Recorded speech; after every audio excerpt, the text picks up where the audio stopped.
Halo semua, selamat datang kembali ke channel ini.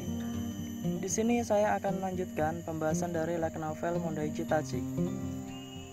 Buat kalian yang belum nonton part sebelumnya, saya saranin untuk nonton videonya terlebih dahulu. Oke, gak perlu berlama-lama lagi, langsung saja ke pembahasan.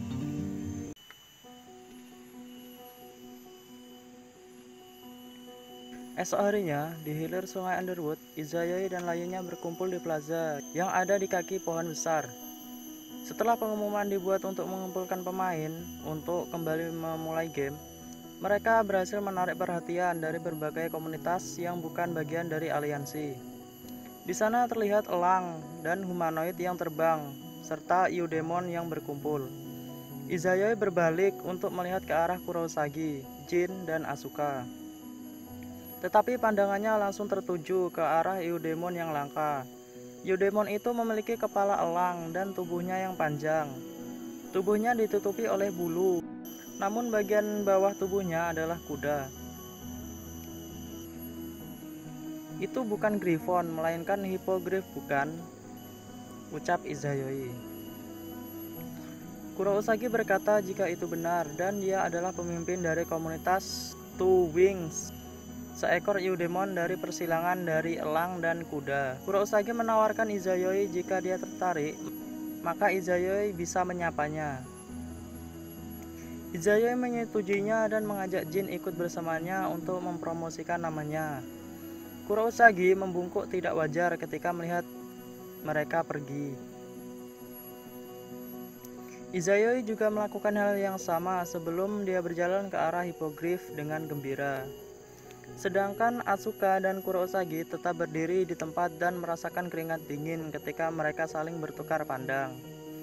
Ini terjadi karena Izayoi sebelumnya berkata jika dia akan memberikan komplain kepada Kasukabe saat dia mengembalikan headphone-nya.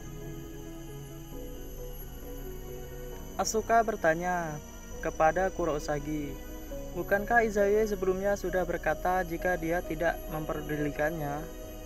Kurousagi dengan terbata-bata berkata jika dia sebenarnya lupa memberitahu Izayoi jika headphone miliknya telah rusak. Asuka menyalahkan Kurousagi karena akan membuat situasi bertambah buruk. Itu karena sebelumnya Izayoi percaya jika headphone miliknya akan dikembalikan. Telinga Kurousagi terlihat lemas dan sedih karena saat dia mencari informasi keberadaan Kasukabe, dia mendengar tentang headphone Nekomimi yang ada di sekitar leher Kasukabe. Dan jika seperti itu, maka keduanya akan bertemu di situasi yang buruk. Mereka berdua merasa gugup dan takut karena mereka menganggap jika Izayoi tidak akan memaafkannya. Kurousagi terlihat panik dan hampir menangis karena itu. Kemudian, Asuka menenangkan Kurousagi jika mereka hanya perlu menunggu apa yang akan terjadi dan akan meminta anggota komunitas untuk membantu menenangkan Izayoi jika hal buruk terjadi. Kurousagi yang sedikit merasa tenang kemudian memutuskan untuk menyelesaikan gamenya terlebih dahulu dan melindungi Underwood sebagai rencana awal mereka. Di lain tempat, Izayoi dengan marah menendang tumpukan tanah yang ada di area plaza. Izayoi marah karena sepertinya dia tidak dianggap dengan serius. Dan saat pertama kali bertemu, mereka dianggap sebagai monyet yang bahkan tidak bisa terbang di langit.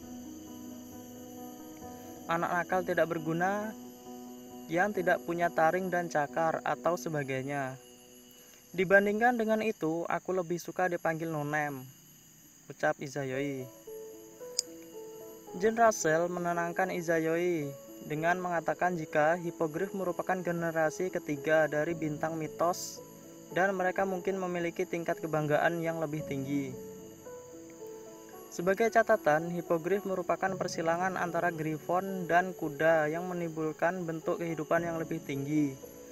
Dan karena gen dari manusia atau hewan adalah bentuk kehidupan paling dasar, Eudemon atau spesies yang memiliki dua gen diklasifikasikan sebagai makhluk yang lebih tinggi. Selain itu, dikabarkan bahwa ada anak tidak sah dari Dracogryph di wilayah ini yang ditunjuk sebagai salah satu kandidat Floor Master. Sekarang dia tinggal di sini dan mempunyai pengaruh yang cukup kuat. Dan karena kebanggaan yang besar itu, sikapnya jadi seperti itu. Izaya membantah dan mengatakan jika itu tadi bukanlah kebanggaan, melainkan hanya keangkuhan saja. Mengenai mereka yang menggunakan bahasa yang berbeda atau penampilan, ia mengambil sikap penghinaan kepada mereka, dan itu adalah salah satu kepribadian yang paling buruk. Itu tidak lagi dapat dijelaskan bahwa memiliki kebanggaan yang tinggi dalam dirinya. Oh iya, saya ingetin kalau sebenarnya Eudemon, Griffon, atau Hippogriff itu memakai bahasa yang berbeda ya. Dan Izaya yang bisa mengerti kata-kata dari makhluk seperti mereka itu karena ada penerjemah di sana yang menerjemahkan semua kata-kata dari makhluk atau Eudemon itu. Oke, lanjut.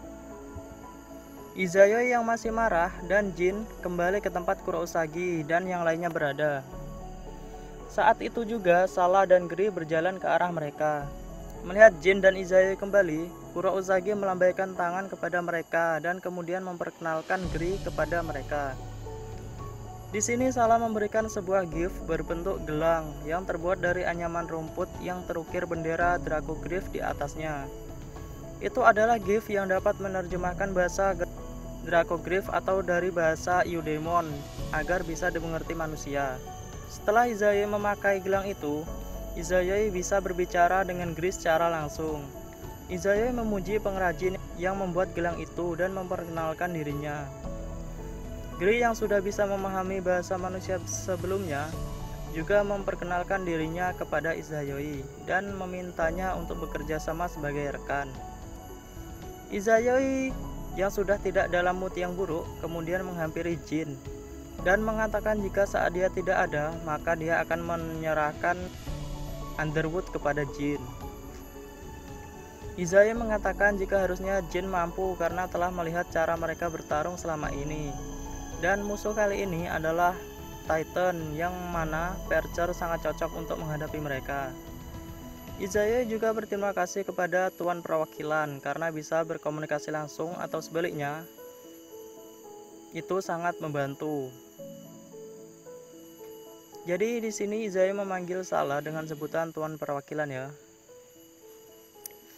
Sala berkata jika itu bukanlah apa-apa, itu awalnya diciptakan untuk ras elang, singa, dan Griffon. Jika bukan situasi seperti ini, maka itu hanya akan tertumpuk debu di pojokan. Sala juga memberikan sesuatu kepada Asuka. Sala sebelumnya mendengar dari Kurousagi jika Asuka tidak memiliki armor atau peralatan untuk bertahan, jadi Sala memberikan item yang dibuat khusus olehnya kepada Asuka. Asuka mengulurkan tangannya karena isyarat dari Sala. Sala mengeluarkan kartu gift yang berwarna merah gelap.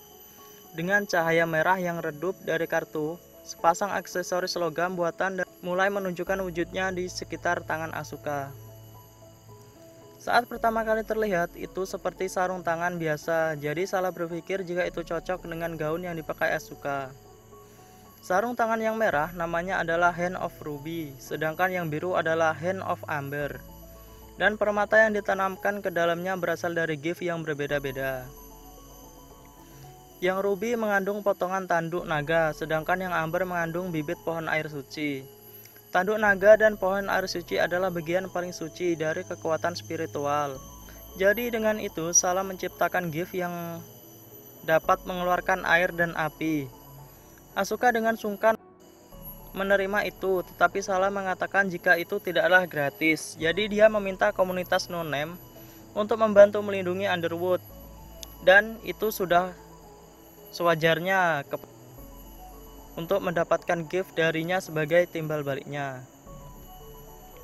Kemudian Asuka tersenyum dan membungkuk cepat sebagai balasan.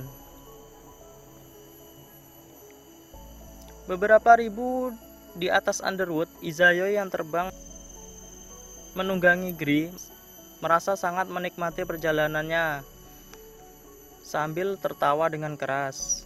Izaya meminta kepada Gri untuk bisa melaju lebih cepat lagi.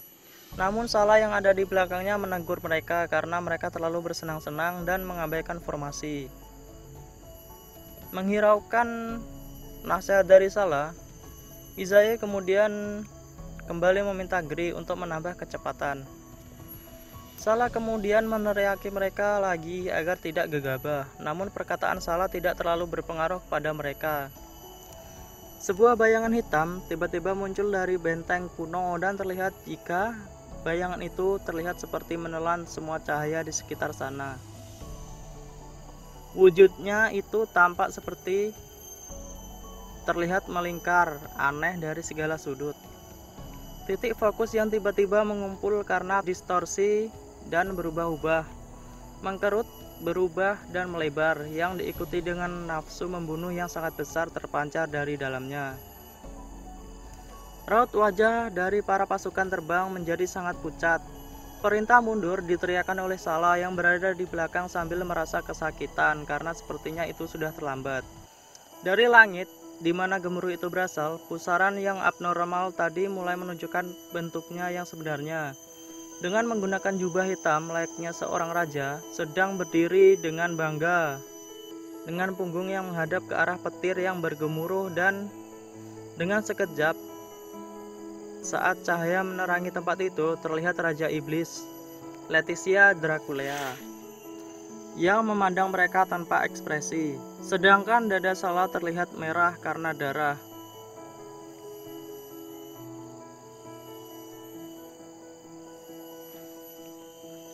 Oke, cukup sekian untuk pembahasan kali ini. Oke, sekian pembahasan kali ini. Sampai berjumpa di video selanjutnya. Terima kasih.